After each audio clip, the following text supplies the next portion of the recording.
Hey, peace, peace, peace. Peace, greetings. Hey, peace, peace, peace, peace, greetings to the family. Welcome to another YouTube video with me, your host, Mathix. Now, Nyakulis, I apologize in advance for any wind that you might hear in the background. I'm actually outside today. I'm watching a soccer game just not so far from my house, and it's half time. And so while this was happening, I was like, let me make a video that actually relates to this experience that I'm having right now, and which is waiting. But we're going to take it a level deeper into the spirit as to what do you do while you are waiting for death, or what do you do while you are waiting for heaven? What is this waiting period? What is this particular reason or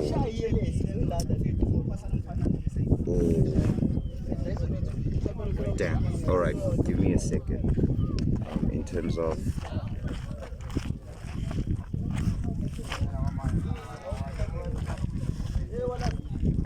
the game is going to be continuing now. The players are getting back. It's exciting. The match is about to continue. So let me summarize. So what do you do while you are waiting for heaven or death? And what I actually figured out is that what we have is the body to perfect and to master while we wait. Because in whatever religion you belong to, you always read about how the body is a temple. It's this thing that is housing a higher intelligence or a higher spark. And so if you hear the prayer, Our Father who art in heaven, hallowed be thy name, thy will be done on earth as it is in heaven, that lets you know that there's a corresponding relationship between earth and heaven, right? Because if something that could be done up there could be done down here, that means that there's a correspondence that is existing. And there's another verse that says such things as, whatever you bind on earth you bind it to in heaven, and whatever you loosen on earth you loosen in heaven. So it means that the body is the tool in which these phenomena could get to become about. So what do you do while you are waiting? What do you do while you are waiting? Well, I'll tell you what to do. If you've ever read the book The Alchemist by Paulo Coelho, if you see that whole phenomena, it's a boy who goes on this long journey only to find that the treasure that he went on this long journey that he was looking for, that treasure was found where he began. You know, there's always these things that, you know, someone is looking for a treasure, but then they don't realize that they are sitting on the treasure.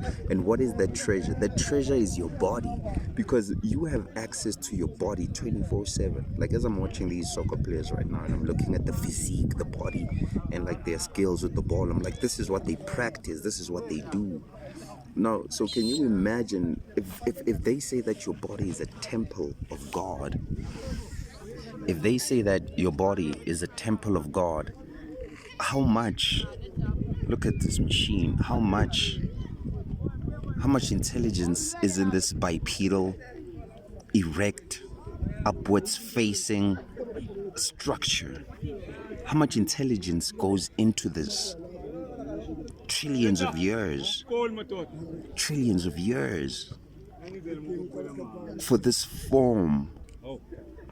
Planets have to go through cooling down, everything, all these things. Planets have to prepare themselves for the consciousness of a human in a corporeal body. So what you do while you are waiting for heaven is that you master the body. You perfect the body through knowing it, through understanding it. Because if you want to understand heaven, I really feel that you need to know how to, first of all, master your body. That's the ultimate trick.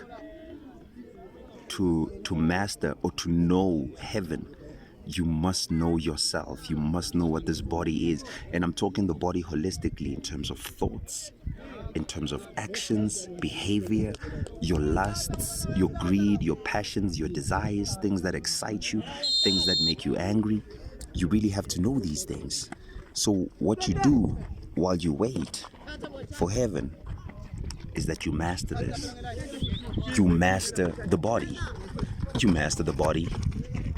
You perfect the body. through breath work, through meditation, through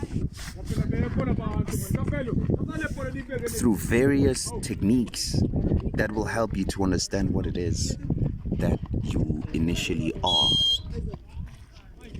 This is what you do while you're on earth. The body is a cocoon. It's an alchemical vessel. It's an alchemical vessel that divine intelligence uses in order to experience the sensations, taste, touch, sight, sound, and smell while you walk around, while you move. What you are actually doing is that you are experiencing an energy system. Earth is an energy system. It's a learning ground. It's a school. It's a playground. This is where you learn how to manipulate energy because what Earth has all forces. That's ether, light, water, earth, air, water, all this. You have it in your body. Your body is made up of the elements. And so what to do while you are here on earth is that you master the body, because as I said, you have access to your body 24/7. Right? You don't know what happens after you die, but you definitely know what happens when you sleep. You can work with these things, and you must work with these things, because if they say that you are a temple of God, it means that you are housing, you are a host to divine intelligence itself. So how can you not admire and work with that which is hosting God? How can you not work with that? How can you not want to know it personally, outside of you just using your body to bath and go to work? And how can you not want to know it to that level? Because many of us, we have bodies, we have these advanced things that, we go to clubs and we drink and we smoke, and they provide us with these feelings of release and all these things, but we never realize that the body is what is doing that. We don't realize that. We don't realize that the body even has the ability to do these things without substances. The body has the ability to put you into states of bliss. The body has the ability to put you in states of transcendentness. The body has those abilities, family. The body has that perfection element, that perfect me element. You must know it. And so what to do while you wait is to work with your body. When you look at people like Bruce Lee or Shaolin temple monks who spend months doing let's say a certain exercise, strengthening their forearm, or you find guys who could do push-ups with one finger, is that they understood the body to be an envelope that follows thought. Remember, energy follows thought. And so the type of thoughts that you follow, the type of thoughts that you have, your body follows. You program your body. Your body, through the neuromelanin, is a cosmic, programmable, biological entity that you can master in any skill. You could learn a piano, you could learn parkour, you could dance, you can sing. Its reaches are endless, and that's because it's a representation of the boundless and endless nature of the Creator itself. Although the body is a form and it has an end to it, because its energy cannot be as eternally resistant as the soul, but for some 70 plus or so years, it has that ability to house divine intelligence itself. So into Meluyan's Mola Mshabeli is to master it, to master that body, to take that temple, to take that tent and use it. This is an opportunity for you to hone in on consciousness, for you to hone in on discipline, for you to hone in on certain scales that once you leave Earth, you're going to need them. Remember, I said that Earth is a system. It's a system of energy where you are learning about depth, width, height, breadth, depth, this and that, hot, cold. You have your left side, you have your right side, you have your left hemisphere of your brain, you have the right side hemisphere of the brain. You have all of these. And that is because I'm going to take it a level deeper. Remember that planets are living. This earth is actually alive. This earth is actually alive because that it can house living entities and intelligent entities. So it would be impossible for Earth not to be conscious and alive, but for it to house beings that were that. It would first of all have to be that in order to house beings that display that level of intelligence. It would have to be living in order for it to have living beings. It would have to be alive for us to be alive on it. It would have to be these things. And so what planets are, planets,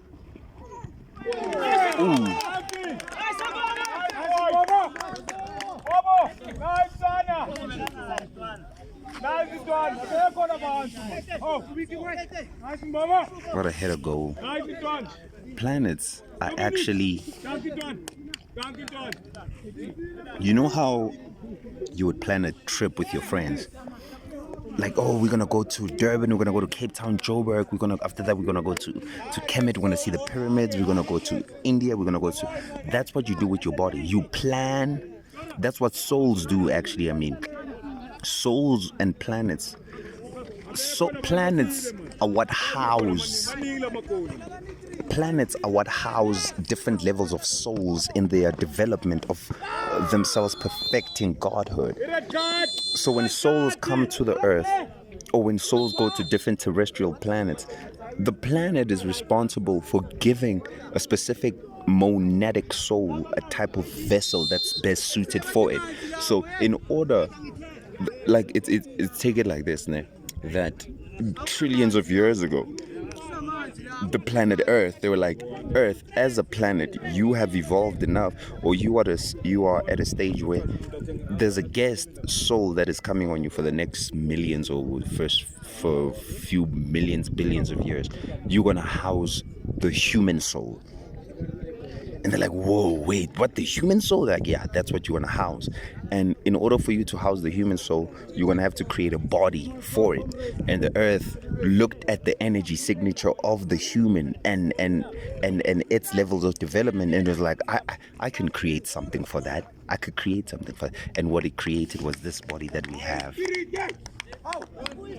It created this body, this two legs. This was the best form that the spark that is humanity could be represented in while in the body, while we wait for the next state.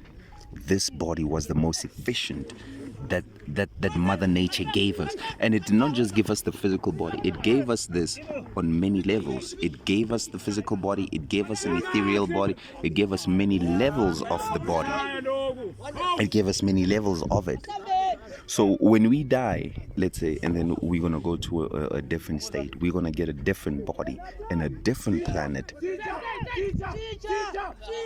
That planet will be responsible for giving your consciousness the perfect vessel for your consciousness to express itself. Because imagine if you had human consciousness, but then you had a body of an animal that maybe did not have arms to create, that did not have certain things. So different animals and bodies that you see are given to that soul type of being by the planet to say that this type of soul is still at this level and this body would be the best for it. This soul is advanced and it needs an advanced body to do more things. So what you do while you wait in this place is you perfect the body. Perfect it. You perfect it. You perfect it. There's no other. There's no other. What else are you gonna do?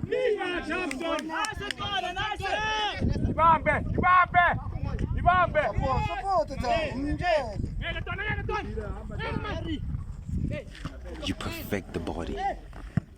You perfect the state. You perfect yourself. What else do you have? What else are you going to do?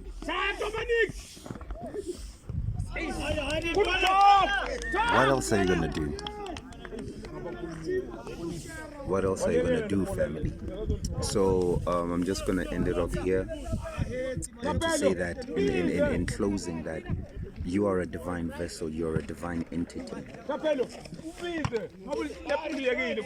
Very intelligent being, very amazing being, very excellent being. You need to love yourself, love your body. Start thinking about your body as you think about your iPhones. You know how we always like, hey, a new iPhone just came out, PlayStation 5, all this.